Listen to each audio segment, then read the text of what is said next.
So finally મારા વતન એટલે કે જુનાગઢ ગુજરાત 36-001 GJ11 જવા માટે નીકળી ગયા છે. હાય દોસ્તો, હું આપણો જિબ્રાઇલ, આ છે મારી ટ્રેન, આ છે મારો કોચ અને આ છું હું એટલે કે Jibrail Jethwa. Yes, seating beating arrangement થોડી વાર કરતો હતો ને પડદો ખોઈલો કે ટ્રેન ઉપડી નથી, હજી વાર છે. તો મેં કીધું થોડી વાર આપણે આરામ કરીને પછી મને લાગી ભૂખ, એટલે મેં આપ્યો ઓર્ડર દાળ ને ભાતનું. યસ, મેં કીધું રેલવેના દાળ ભાત ટ્રાય કરીએ અને ટ્રાય કરીને કહું કેવા છે કેવા નહીં. Yes, it was good, but મારા મમ્મી વન ઓફ ધ બેસ્ટ દાળ ભાત બનાવે છે, પણ સારા હતા, ઠીક છે.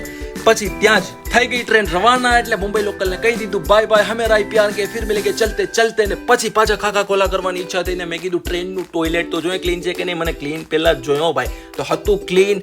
ને પછી ગયા આપણે સ્ટાફ રૂમમાં. વેરી હાર્ડ વર્કિંગ સ્ટાફ, ખરેખર સેલ્યુટ છે. ગમે ત્યારે આમ અવાજ મારી એટલે આવી જાય. હાર્ડ વર્કિંગ સ્ટાફ, સેલ્યુટ છે એમને. અને યસ, ગુજરાતી જાય અને ડોકા ના કાઢે કે ક્યુ સ્ટેશન આવ્યું એવું બને. અને યસ, આમાં બેડશીટ આપે છે અને એક ટાવલ આપે છે. પછી આપણે ચાર્જર બાર્જર લગાવી અને મસ્ત મજાનો નજારો નિહાળતા હતા. પછી મને લાગી પાછી ભૂખ, એટલે પાછો નાસ્તો લીધો, પાણીનો શીશો લીધો. ત્યાં જ આવી ગયો આપણું અંકલેશ્વરનું famous bridge. I love this bridge. આ કાર બ્રિજ છે ને અત્યારે આપણે ટ્રેન બ્રિજ પર છે. ને પછી લીધી કોફી અને લાઈટ કરી ઓફ. પછી મને યાદ આવ્યું કે લા, બ્રશ કરતા તો ભૂલી ગયો ને તમે કઈ બીજું વિચારતા નહીં.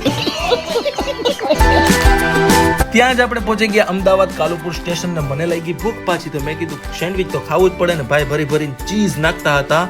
સેન્ડવિચ ખાધું થોડી વાર. 12 વાગ્યા હતા રાતના ને સવારે 4 વાગે આપણે આવી ગયું જુનાગઢ. આઈ લવ માય જુનાગઢ. જય હિન્દ. મિની બ્લોગ ગમ્યો હોય તો અત્યારે ફોલો કરી નાખો. મળીએ એક નવા બ્લોગ સાથે. બાય.